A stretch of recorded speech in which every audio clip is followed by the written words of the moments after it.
오늘은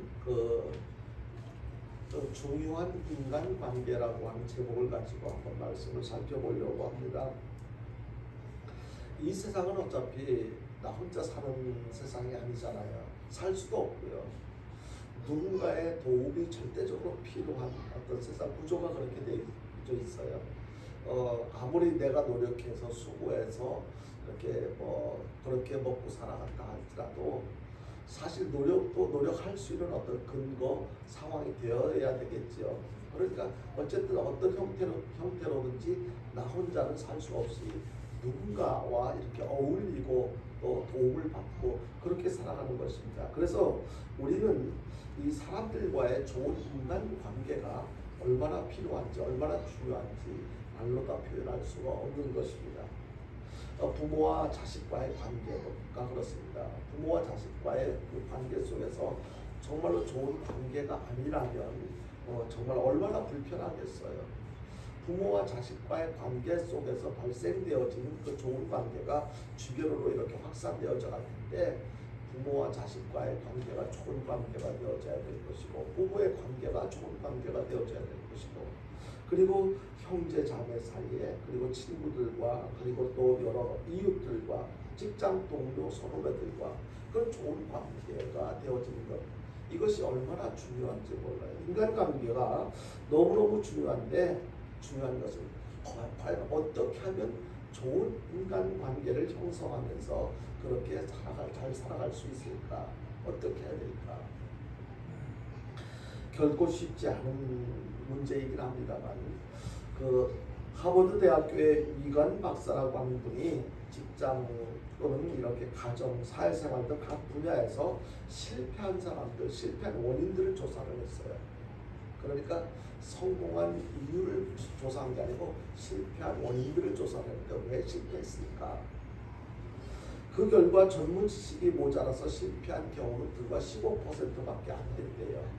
그러니까 실패한 이유가 전문 지식이 부족해서 실패할 수 있지 않나. 예를 들자면 어떤 음식점을 한다든지 사업을 한다든지 그러면 그 분야에 전문 지식이 없기 때문에 실패할 수밖에 없지 않았습니까? 이렇게 생각할 수가 있는데 내용을 이렇게 조사를 해보니까 실제로 그런 전문 지식이 없어서 실패한 경우는 한 15%밖에 안 되고 나머지 85%는 인간관계가 안 좋아서 실패했다라고 하는 조사 결과를 발표한 것이 있습니다.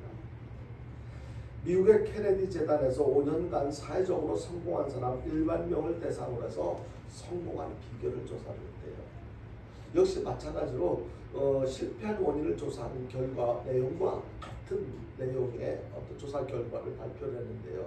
성공한 조사 결과 내용이 뭐냐면 나는 특별한 지식이 있어서 기술이 있어서 노력을 내서 이렇게 성공한 것이 아니고 85%가 좋은 인간관계를 형성하고 있기 때문에 성공했다고 대답을 했다는 거예요. 그러니까 이런 점에서 볼 때 내가 성공하고 실패하고 거기에 판가름을 낼 수 있는 결정적인 영향을 끼치는 요인이 뭐냐면 바로 인간관계라는 것을 알 수가 있어요.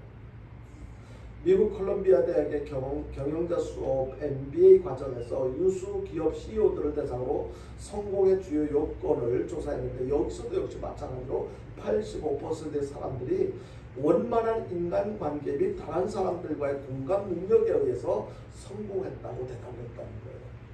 그러니까 이 세 가지 조사 결과의 공통점이 뭐냐면 85%나 인간관계가 그렇게 중요하다. 성공할 수도 있고 실패할 수도 있고 바로 여기 인간관계에서 판가름 난다는 것을 이렇게 확인할 수가 있었습니다. 사람들은 누구나 성공하고 행복하게 살기를 원하지요. 근데 이런 여러 연구를 통해서 행복하고 성공적인 삶을 사는데 참으로 중요한 것이 인간관계라고 하는 사실을 알 수가 있습니다. 그 무엇보다도 인간관계가 85%나 차지한다는 것. 따라서 오늘 이 시간에는 성공하고 행복하게 살기 위해서 좋은 인간관계를 가지려면 어떻게 해야 될까? 오늘 말씀에 근거해서 어떻게 해야만 좋은 인간관계를 형성하고 행복한 인생, 성공적인 인생을 살아갈 수 있을까? 이런 사실을 살펴보려고 하는데요. 여러분들이 지난주에 좋은 사람이 되기 위해서는 어떻게 해야 되는지를 말씀을 듣고 깨닫고 삶에 적용시키려고 애를 쓰시는 것처럼 오늘 들려주신 말씀을 잘 들으시고 정말로 성공적인 인생, 행복한 인생을 살아가는 저와 여러분들 될 수 있게 되기를 주님의 이름으로 축원드립니다. 먼저 좋은 인간관계를 위해서는요, 상대방에 대해서 이해해야 된다는 거죠. 우리가 상대하는 상대는 다양할 수가 있어요. 이 상대가 그 상대의 대상이 뭐 부모님이 될 수도 있고 형제가 될 수도 있고 자녀들이 될 수도 있고요, 부부가 될 수도 있고 이웃이 될 수도 있고 직장 동료 선후배가 될 수도 있고요. 여러 가지 그 상대라고 하는 대상은 한정되어 있는 것이 아니고 나와 관련된 주변의 대부분의 모든 사람들이 다 내가 상대해야 할, 나와 어떤 관계를 형성해야 할 그런 상대라고 할 수가 있어요. 이 상대에 대해서 그 상대가 누구든지 그 상대를 이해해야만 좋은 관계를 가질 수가 있다는 거죠. 내가 원하는 대로 상대방이 해주길 기대하고 요구만 한다면 결코 인간관계에 있어서 좋은 관계가 될 수가 없다는 거예요. 그 사람이 어떤 생각을 하고 있을까? 그 사람이 무엇을 바라고 원하고 있을까? 그 사람을 이해할 때 좋은 인간관계를 형성할 수가 있다는 것을 알 수가 있습니다.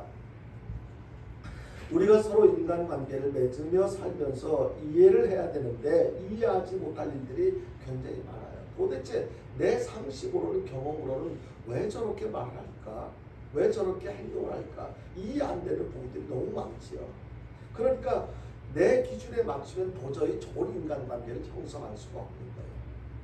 내 생각에는, 내 경험에는, 내가 알고 있는 지식에는 이해가 안 되지만 그 사람의 입장에서는 그렇게 할 수밖에 없을 거야 라고 이해하는 그런 마음이 좋은 인간관계를 형성하는데 절대적으로 필요하다는 것을 우리는 기억해야 될 것입니다.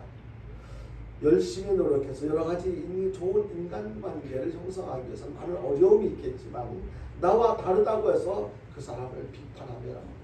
그 사람을 부정적으로 생각하면 안 돼요. 상대가 갖고 있는 생각을 이해해야 되고 상대가 느끼는 감정을 같이 느낄 수가 있어야 돼요. 그래야지 좋은 인간관계를 형성할 수가 있게 됩니다. 미국에서 실행한 연구 결과에 의하면 관계가 좋지 않은 그 부부가 건강에 아주 나쁜 영향을 줄 수 있다고 하는 조사 결과가 있었습니다. 부부의 건강에도 눈에 보이는 이 밥을 얼마나 먹었느냐 또는 신체 건강에 어떤 유익을 줄 만한 어떤 음식, 건강식품을 얼마나 먹었느냐, 섭취했느냐 이런 것보다도 우리 눈에 보이지 않는 정말 우리에게 결정적인 영향을 끼치는 그것이 훨씬 더 건강에 중요한 영향을 끼치고 실제 건강을 이끌어간다는 거예요.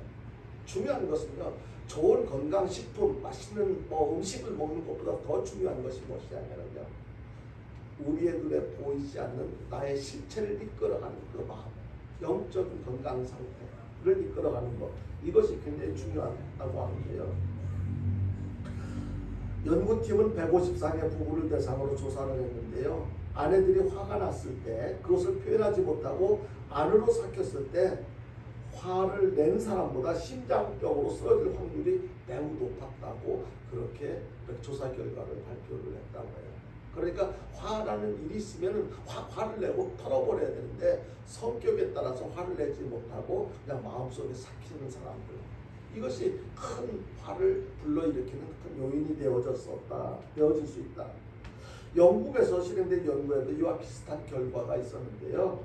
결혼한 공무원들을 대상으로 12년 동안 연구한 결과 적대적인 인간관계를 갖고 있는 사람일수록 건강에 문제가 크다라고 이렇게 조사가 되었다고 합니다.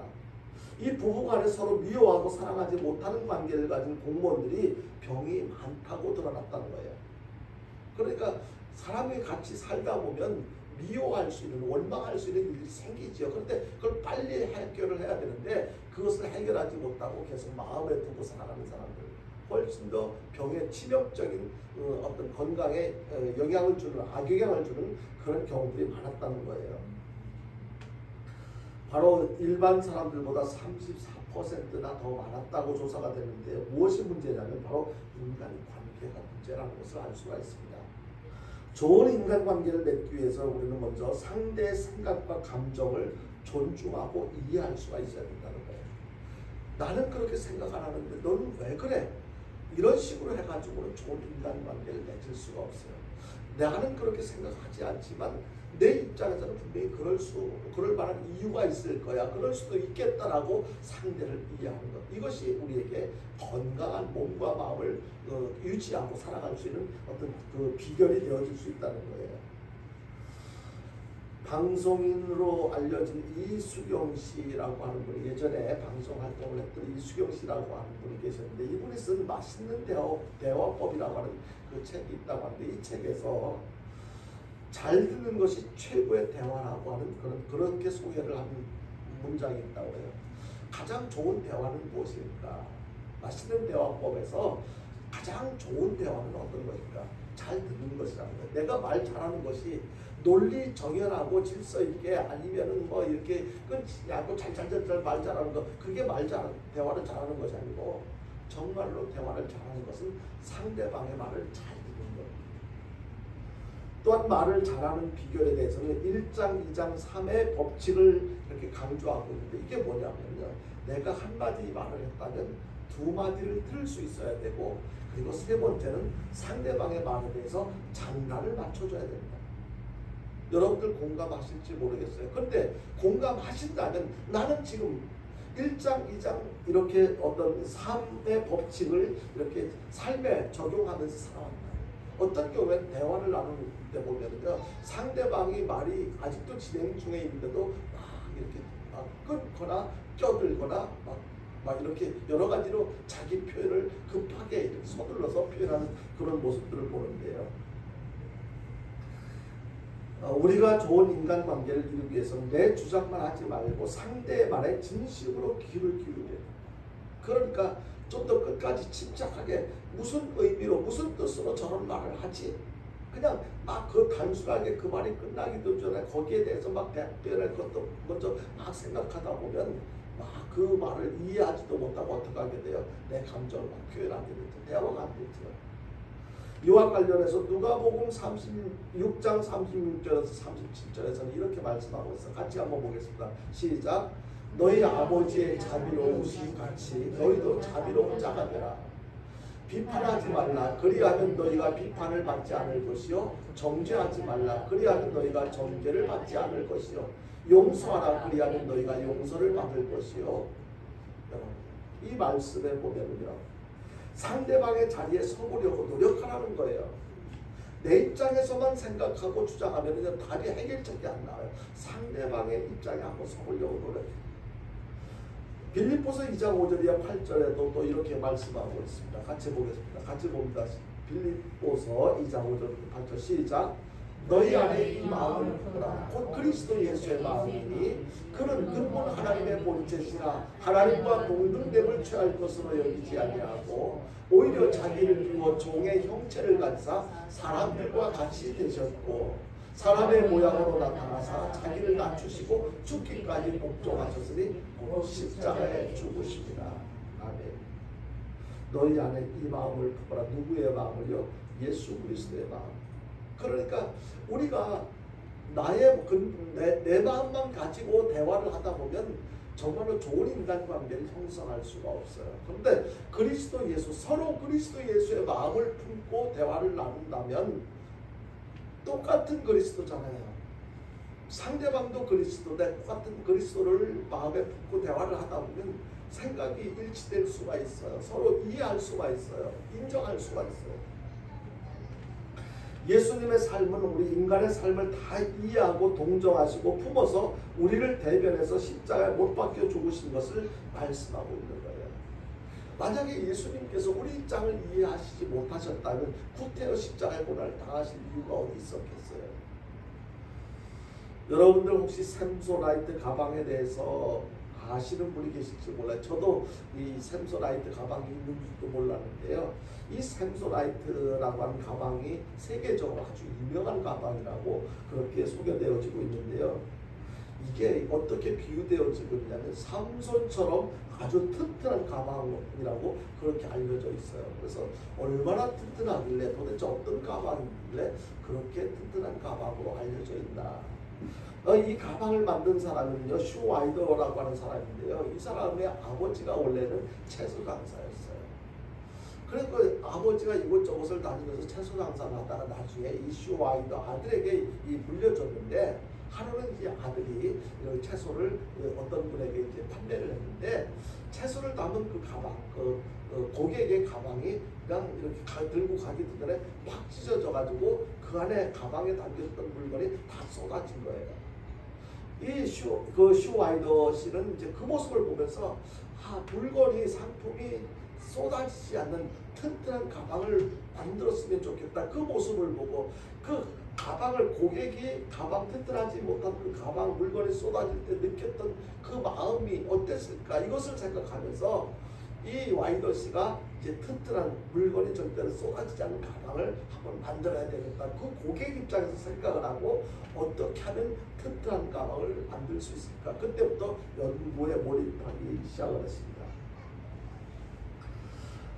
그 결과 태어나게 된 가방이 바로 샘소나이트라고 알려지고 있는데요. 이 슈와이더는 상대방의 생각과 마음을 이해하고, 그러니까 상대방이 누구였어요? 자기는 상인이었고, 자기 물건을 사는 어떤 고객의 입장에서 그 찢어진 가방에서 쏟아지는 그 물건, 그때 느꼈던 그 상인의 마음이 어땠을까? 상대방의 마음을 이해하고 그 형편과 처지를 공감했고, 평범한 채소 장사에서 세계적인 거부가 되었다라고 알려지고 있습니다. 여기에서 우리가 깨닫게 되는 게 뭐예요? 이 사람이 처음부터 그 사람은 자기 아버지도 채소 장사였었고 자기도 채소 장사였어요. 아주 조그마한 채소 장사였지만 그 상대방 그 고객에 쏟아지는, 가방이 찢어져서 쏟아지는 그 입장을 생각하고 그렇게 되지 않기 위해서 고민을 할 때 정말로 평소 때 상상하지도 못했던 놀라운 결과를 가져오게 됐던 것인데요. 우리들도 상대방을 이해하려고 더욱 노력하며 살아가는 저와 여러분들 될 수 있게 되기를 주님의 이름으로 축원드립니다. 상대방을 이해하는 것 너무 좋아. 상대가 서두에 말씀드렸죠. 상대는 다양하다. 그 다양한 사람들의 입장을 이해하려고 노력하는 것, 이것이 좋은 인간관계를 형성하는데 아주 중요한 영향을 끼치게 됩니다. 두 번째는요, 좋은 관계를 갖기 위해서는요, 상대를 동정해야 된다는 거예요. 동정이 무슨 뜻입니까? 동정한다고 하면 일반적으로 불쌍히 여기라, 측은히 여긴다, 이렇게 생각할 수도 있는데 그런 차원이 아니에요. 이 동정이라고 하는 것은요, 남의 어려운 사정을 자기 일처럼 이해하고 그리고 딱하고 가엾게 여기면서 정신적으로나 물질적으로 그 사람이 필요한 것을 도와주는 것, 거기까지 진행되어서 이게 동정이에요. 그냥 아유 저거 보니까 아파 보인다, 안 된다, 혀를 차고 이렇게 그냥 측은하게 여기면서 그냥 지나치다, 이건 진정한 동정이 아니란 말이에요. 그래서 좋은 인간관계를 갖기 위해서는 상대를 그렇게 정신적으로나 물질적으로나 남의 아픔, 실패, 어려움을 직접 이렇게 도와줄 수 있는 것, 이것이 진짜 동정인데, 그렇게 동정을 할 때 좋은 관계를 가져갈 수 있다. 냉정한 마음을 가지고는요, 좋은 인간관계가 안 된다는 것을 상대적으로 알 수가 있지요. 사랑하는 마음으로 동정을 해야 되는데, 사실 오늘처럼 살기 바쁜 이 시기에 어떻게 남들 일까지 챙길 수가 있겠어요. 대체적으로 다 자기중심적이잖아요. 나만 아니면 괜찮고, 나만 아니면 다행스럽다. 청주 5성에서 어저께 그 지하도에서 발생된 사건을 보면서 많은 사람들이 마음 아파할 거예요. 마음 아파하면서 한편으로는 내가 저기 없어서 참 다행이다, 이런 생각을 하지 않겠어요. 보통 사람은 어쩔 수가 없는 게 그것이 인간의 한계이기도 해요. 그런데요, 좋은 인간관계를 갖기 위해서는요, 그렇게 안 됐다라고 생각하는 것으로 그치지 않고 직접 그에게 도움을 줄 수 있는, 정신적으로든지 물질적으로든지 도움을 줄 수 있는 그런 것까지 우리가 표현하는 것, 이것이 진정한 동정이라는 거예요. 하나님께서 우리에게 귀를 2개 주셨다는 것, 왜 2개 주셨을까? 눈도 왜 2개 주셨을까? 여러 가지 우리 거기에 대해서는 깊이 생각을 안 했잖아요. 그런데 우리가 말은 입으로 하고 듣는 것은 귀로 하잖아요. 그럼 입과 귀가 굉장히 밀접한 관계가 있다는 것을 알 수가 있어요. 말하는 입은 한 개인데 들을 수 있는 귀는 왜 2개일까? 말은 이렇게 말하는 것보다도 듣는 것을 훨씬 더 잘 하라는 그런 의미가 있지 않을까. 정확한 건 몰라요. 성경에 그렇게 소개하고 있지 않아서 정확한 뜻은 잘 모르지만 우리가 그렇게 이해할 수도 있지 않을까. 만약에 그렇지 않다면 말하는 것도 말하는 입도 두 개를 이렇게 주셨으면 그런 생각을 하지 않을 텐데, 듣는 귀는 두 개를 주셨고 말하는 입은 한 개를 주셨는데, 말하는 것보다 듣는 것이 상대방을 배려하는 것이고 상대방을 진정으로 동정할 수 있는 그런 계기가 되지 않을까, 그렇게 생각해 보는 것입니다. 상대방의 이야기를 들어주는 것, 이거 굉장히 중요합니다. 그러니까 가정에서도 남편과 아내가 서로에게 말하는 것보다 내가 말하는 것보다 2배를 더 들어줄 수 있는 것, 이것이 필요합니다. 그렇다면 좋은 인간관계, 상대가 누구든지요, 그러면 서로가 더욱 좋아할 것이라고 생각되어지는데요. 야고보서 1장 19절에서는 이와 관련해서 이렇게 말씀하고 있습니다. 같이 봅니다. 시작. 내 사랑하는 형제들아, 너희가 알지니 사람마다 듣기는 속히 하고 말하기는 더디하며 성내기도 더디하라. 여기에 보니까요, 말도 더디하고 성내는 것도 더디하고, 그런데 뭘 속히 하라고요? 듣는 것을 속히 하라고. 정말로 이 성경 속에 보면 우리가 살아가면서 발생되어질 여러 가지 문제들에 대한 해답이 성경 안에 다 들어있어요. 인생의 모든 문제에 대한 해답이 우리가 성경을 읽어야 하는, 그리고 배워야 하는 이유가 바로 여기 있는 거예요. 성경을 모르니까 싸우고 힘들고 어렵고 막 고생하는데, 성경을 알고 나면 우리가 훨씬 더 편하게 쉽게 행복하게 살아갈 수가 있는데, 바로 여기 말하는 것도 더디하고 그리고 성내는 것도 더디하고, 분명히 이유가 있을 거예요. 성낼 만한 이유가 있지만, 그렇지만 좀 더 참아. 그리고 뭘 속히 하라고요? 듣는 것을 속히 하라고요. 일반적으로 약 17%의 사람들이 자기 선입관을 정해놓고 판단을 하면서 듣는다는 거예요. 이미 상대방이 말하기 전에 벌써 자기 마음속에 결정을 내려놓고 듣는 거예요. 답은 자기가 정해놓고. 17%에 해당되는 사람이 그렇대요. 그리고 자꾸 질문을 해서 설명을 할 수 없게 하는 사람도 26%나 된다는 거예요. 말하는 중간에 자꾸만 쓸데없는 질문을 하는 거예요. 그거 왜 그런데? 그게 아닌 것 같은데? 뭐 이렇게 해가지고 엉뚱한 어떤 혼란스럽게 만드는 사람이 26%나 된대요. 그런다면은 자꾸 상대방이 하는 이야기에 대해서 자기 딴에는 조언한답시고 간섭하고 이렇게 하는 사람이 말하는데 끼어들고, 이런 사람이 35%나 된다는 거예요. 그러면은 이 전체적인 프로테스트가 한 80% 이상이 진정으로 상대방이 하는 말에 귀를 기울이고 듣지 않고 뭔가 불만을 가지고 막 잘 끼어들려고 하고 막 조언을 하려고 하고, 그러니까 좋은 대화가 안 되는 거지요. 좋은 인간관계가 안 되는 거지요. 이와 관련해서 전도서 5장 2절 이하 3절에서도 이렇게 하고 있어요. 같이 읽어봅니다. 시작. 너는 하나님 앞에서 함부로 입을 열지 말며 급한 마음으로 말을 내지 말라. 하나님은 하늘에 계시고 너는 땅에 있음이니라. 그런즉 마땅히 말을 적게 할 것이라. 걱정이 많으면 꿈이 생기고 말이 많으면 우매한 자의 소리가 나타나느니라. 여기 말씀해 보니까 너는 하나님 앞에서 함부로 입을 열지 말래요. 그러니까 우리가 내가 함부로 말을 할 때 얼마나 부작용이 많을 것 같으면 하나님께서 미리 이렇게 말씀을 하셨을까. 그리고 잠언 10장 19절에 이렇게 말씀하고 있습니다. 같이 보겠습니다. 시작. 말이 많으면 허물을 멸하기 어려우나 그 입술을 제어하는 자는 지혜가 있느니라. 상대를 향한 애정어린 동정은 마음뿐 아니라 행동이 따라야 할 것을 말씀을 통해서 깨닫게 해주고 있는데요. 제일 좋은 대화를 할 때 우리가 마음의 동정함과 동시에 내가 실제로 도와줄 수 있으면 행동까지 따라서 도와줘야 된다는 것을 이렇게 알 수가 있습니다. 힘을 함께 걸머져 주면 참된 동정이 된다는 거예요. 그러니까 말로만 자꾸 간섭하고 따지려고 하지 말고 진짜 동정하는 거예요. 여러분들이 잘 아시는 생텍쥐베리가 쓴 어린 왕자, 여러분들 책을 다 안 읽어보셨더라도 그런 책에 대한 이야기 들어본 적 있어 생각나실 거예요. 이 책에 보니까 어떤 내용이 있냐면 세상에서 가장 어려운 일이 사람이 사람의 마음을 얻는 일이라고 표현한 내용이 있어요. 세상에서 가장 어려운 일이 돈 버는 일이 어려운 것 같아, 아니면 뭐가 어려운 것 같아, 여러 가지 각자의 입장에서 이야기할 수 있지만 여기에서 소개하고 있는 그 내용에 보면 세상에서 가장 어려운 일은 사람이 사람의 마음을 얻는 일이 가장 어려운 일이야. 아마 공감하실 거예요. 상대방의 마음을 얻는 것이 이 세상에서 가장 어려운 일이라고 표현하는데요.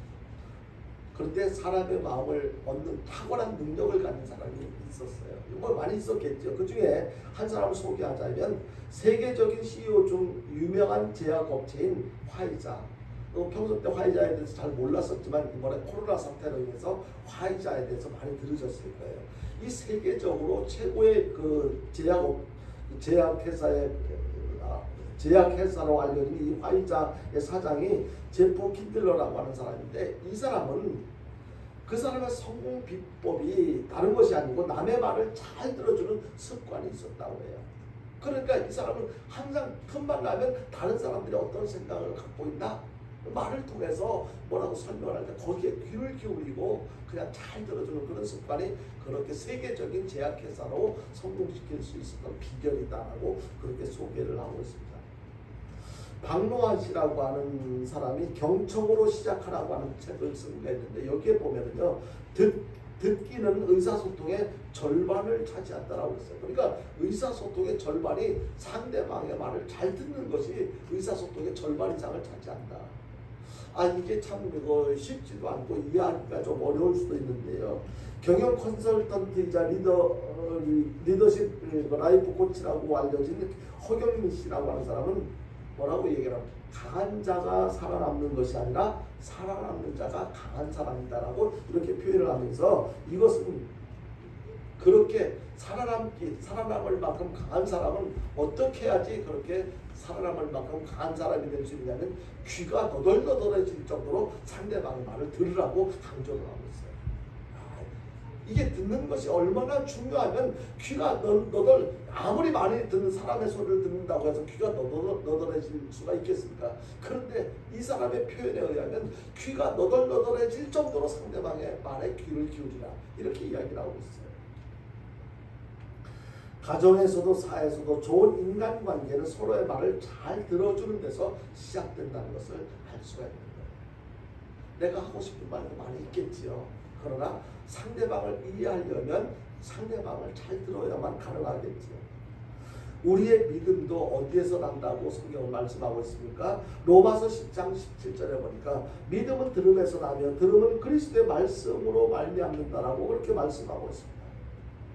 믿음도 여러분들 믿음도요, 말씀을 계속해서 귀담아 듣고 집중적으로 듣고 그렇게 잘 들을 때 믿음이 점점 생겨나고 커져가는 거예요. 근데 예배 시간에 말씀을 듣는 시간에 말씀을 제대로 듣지 않고 엉뚱한 짓을 하거나 엉뚱한 생각을 하거나 말씀을 제대로 듣지 않는다면 교회 10년 100년을 교회를 왔다 갔다 하면서 다닌다고 해서 그 사람의 믿음이 저절로 자라나는 게 아니에요.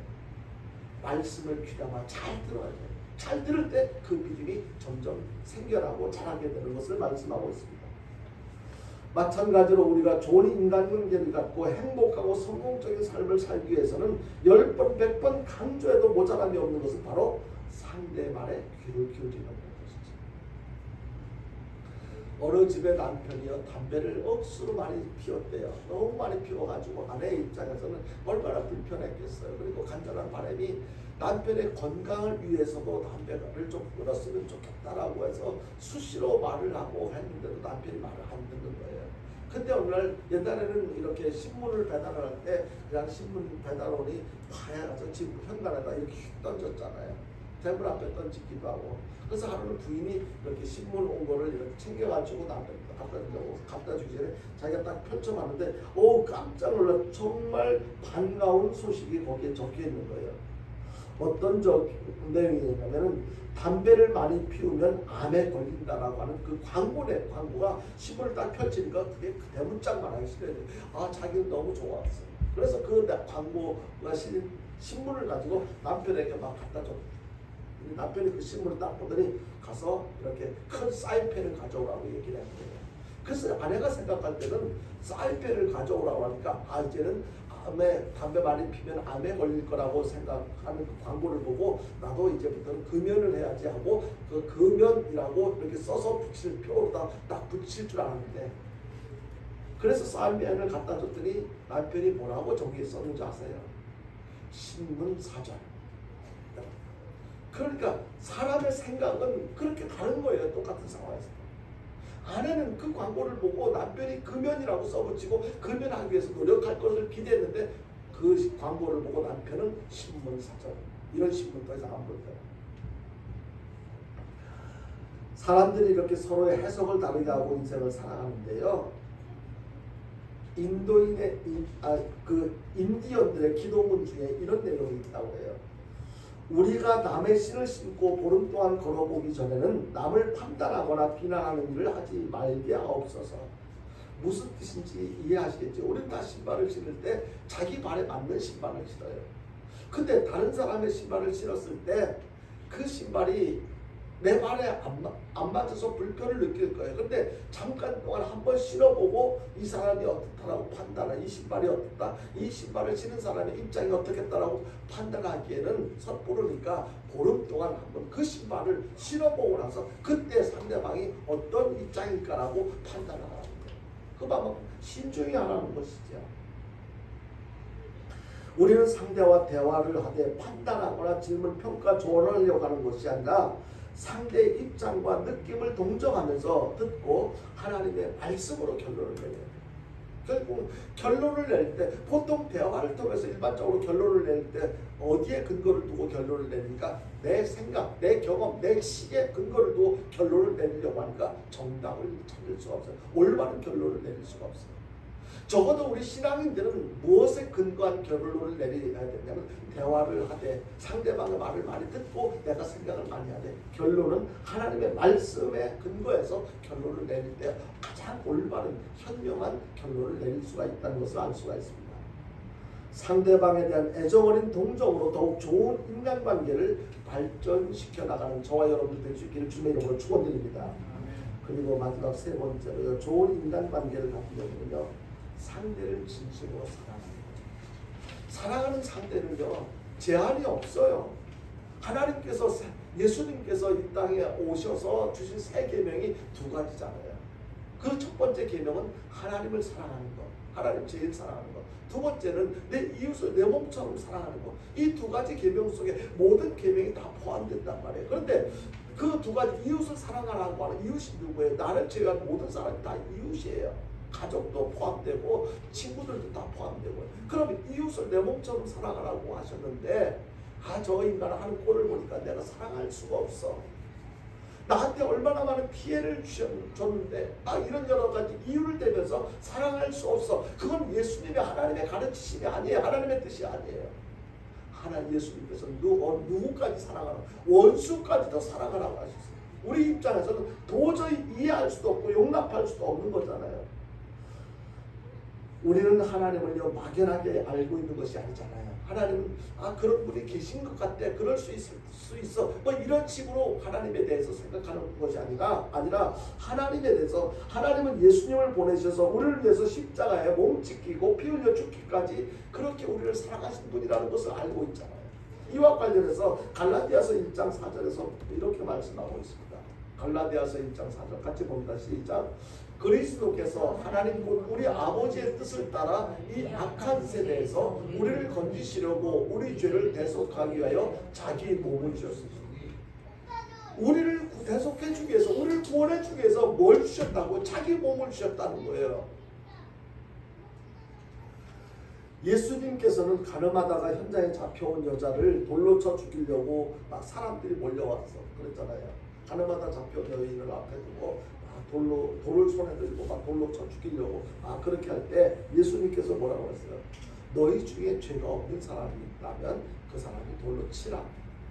그랬을 때 그 주변에 돌을 들고 있던 사람들이 어떻게 했어요? 친 사람이 있었어요? 아무도 없어요. 손에 들고 있던 돌을 다 땅에 떨어뜨리고 다 흩어졌어요. 그리고 예수님께서 물으셨어요. 여자에게 회개할 수 있는 기회를 주셨어요. 그러면서 나는 너를 정죄하지 않으니까 집에 돌아가서 다시는 죄를 짓지 말라라고 그렇게 말씀하셨어요. 오늘 본문에서 에베소 2장 3절 이하 5절에서 이렇게 말씀하셨어요. 우리 같이 보겠습니다. 오늘 2장 3절부터 5절까지 같이 봅니다. 시작.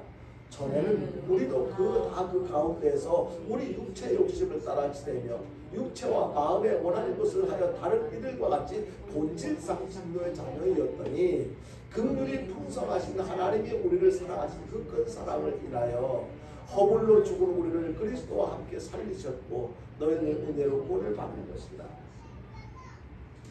여기에 긍휼이 많은 풍성하신 이 긍휼이 뭐예요? 불쌍히 여기서 돌봐주시는 것. 그것을 긍휼이라고 표현하지 않아요. 우리 하나님께서는 긍휼이 풍성하신 하나님이십니다. 우리를 불쌍히 여기시지 않았다면, 우리를 불쌍히 여기고 돌봐주시지 않았다면 우리는 버림받아 마땅히 지옥에 갈 수밖에 없는 존재들이었어요. 이 말씀에서 전에는 우리도 다 그 가운데서 가늠하다 잡혀온 여인뿐만이 아니고 우리들도 그와 같은 존재들이었다는 거예요. 우리 육체의 욕심을 따라 지내며 육체와 마음이 원하는 것을 하여 다른 이들과 같이 본질상 진노의 자녀였더니 누가요? 바로 내가 그랬다는 거야. 내가. 여기서 예외일 사람이 어디 있겠어요? 허물로 죽은 우리를 그리스도가 살리신 거예요. 하나님께 값없이 은혜를 받았으니까 우리도 이웃에게 이와 같은 은혜를 베풀어야 할 의무가 우리에게 있는 거예요. 바로 하나님께로부터 그런 은혜를 받아서 내가 구원받았는데, 그런 하나님의 사랑으로 내가 구원받아 천국 백성이 되었는데 무슨 이유 때문에 다른 사람은 나는 할 수 없어, 못해, 이게 가능하지 않아, 해당되지 않는 거예요. 하나님께서 허용하지 않는 거예요.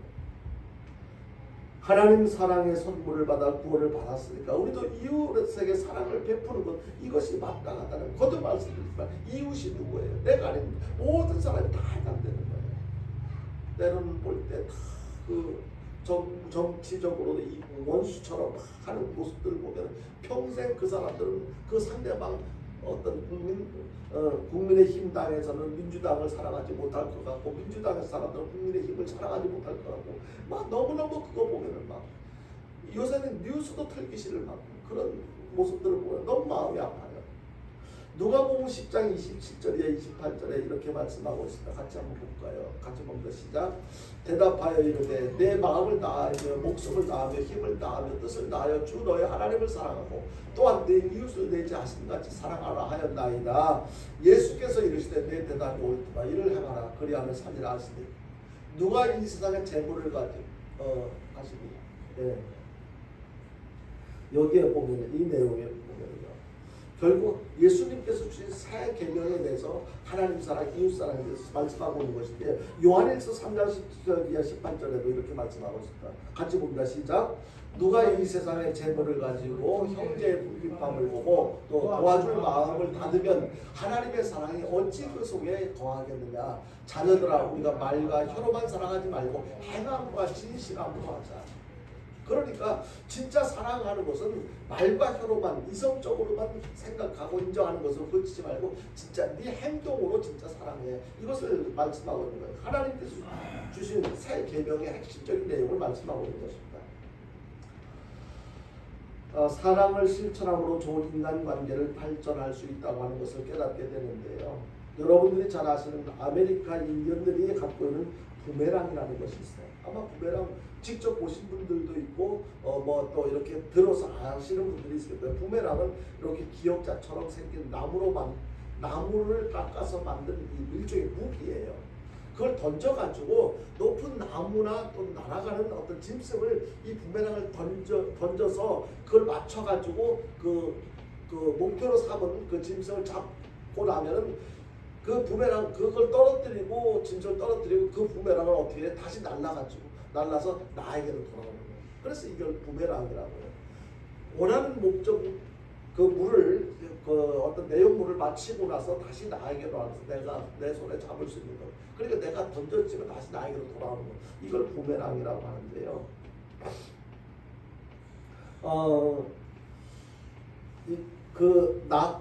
내가 무슨, 이것은 우리 삶에 우리에게 적용시켜서 이렇게 이야기를 하자면, 내가 무슨 일을 하고 난 다음에 그것이 도로 내게로 돌아오는 것, 이것을 부메랑이라고 한다는 거예요. 그러니까 실제로 만든 어떤 나무로 만든 무기, 그것이 부메랑인 것처럼 내가 무슨 말을 하든지 어떤 행동을 하든지 결과적으로 내가 행동이 그대로, 표현한 말이 그대로 나에게로 다가온다.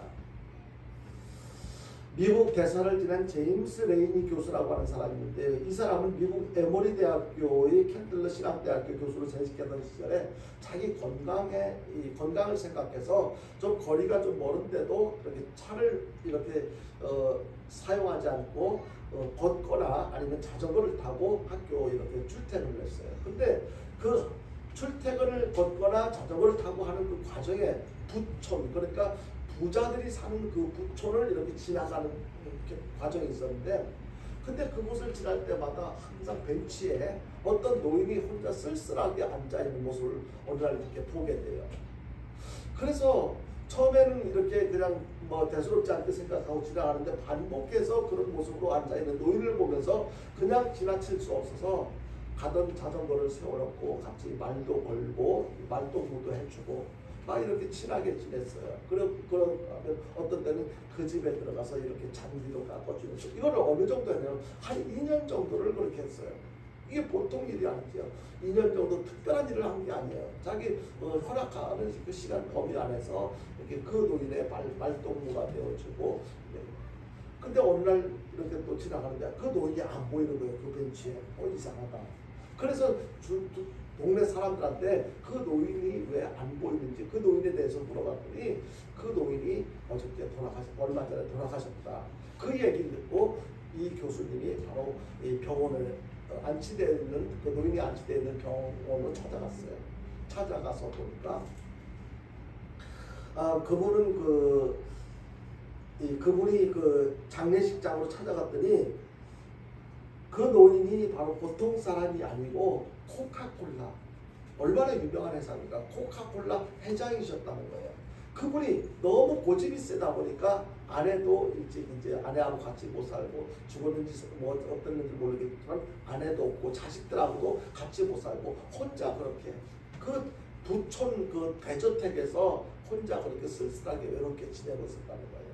근데 이 교수님이 만나서 이제 이렇게 같이 친구 삼아서 이렇게 한 2년을 지냈는데, 이 코카콜라 회장, 이 사람이 비서에게 유언장을 써서 그 나중에 레이너 박사를 만나게 되면 이걸 주라고 유언장 한 거를 이렇게 건네받았습니다. 거기에 펼쳐보니까 어떤 내용이 기록되어져 있느냐면, 당신은 2년 동안 내 집 앞을 지나면서 나의 말벗이 되어준 친구였어. 나의 친구 레인이 고마워서 내가 당신에게 25억 달러의 코카콜라 주식의 5%를 유산으로 드립니다라고 써있네요. 제가 이 내용을 보고 25억 불에 5%가 얼마나 되나 막 이렇게 계산해 봤더니 1억 2,500만 달러예요. 이걸 우리나라 돈으로 계산해 보려면 도저히 답이 안 나가죠. 그냥 계산하는 거 포기를 했는데요. 아니 2년 동안 그 코카콜라 사장인지도 모르고 그냥 자기는 순수한 마음으로 그 쓸쓸한 노인의 벗이 되어준 것밖에 없었는데, 그 선을 베푼 것이 2년 후에 그것이 1억 2,500만 달러로 이렇게 그것이 부메랑이다 돼가지고 자기에게로 돌아온 거예요. 무엇을 이야기하고 싶으냐면요,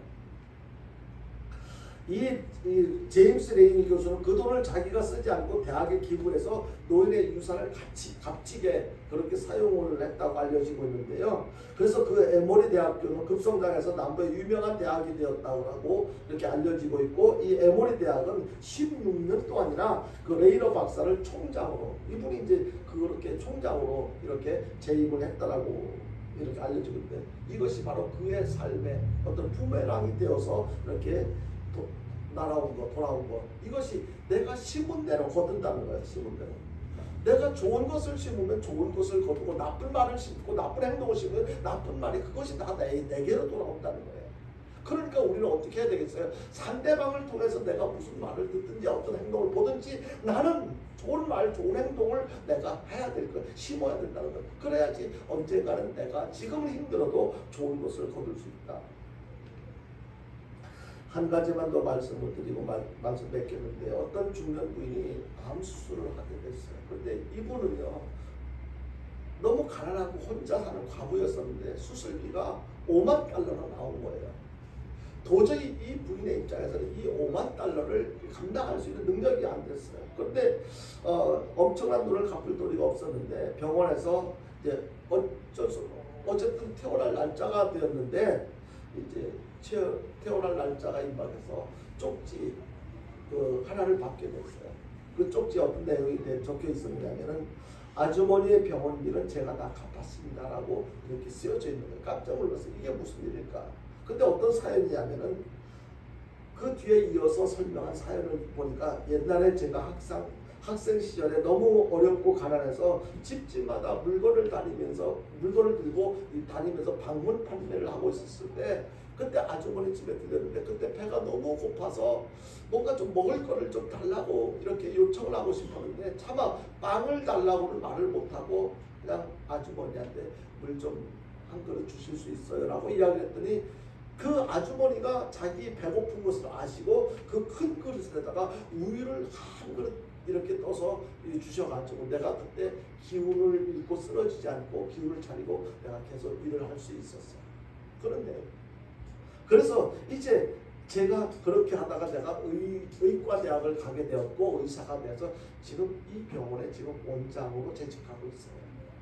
그때 우유 한 그릇의 값을 지금 제가 갚을 수 있는 기회를 주셔서 너무 감사해요. 그런 메모지였어요. 여러분, 사람이 무엇으로 심든지 그대로 거둔답니다.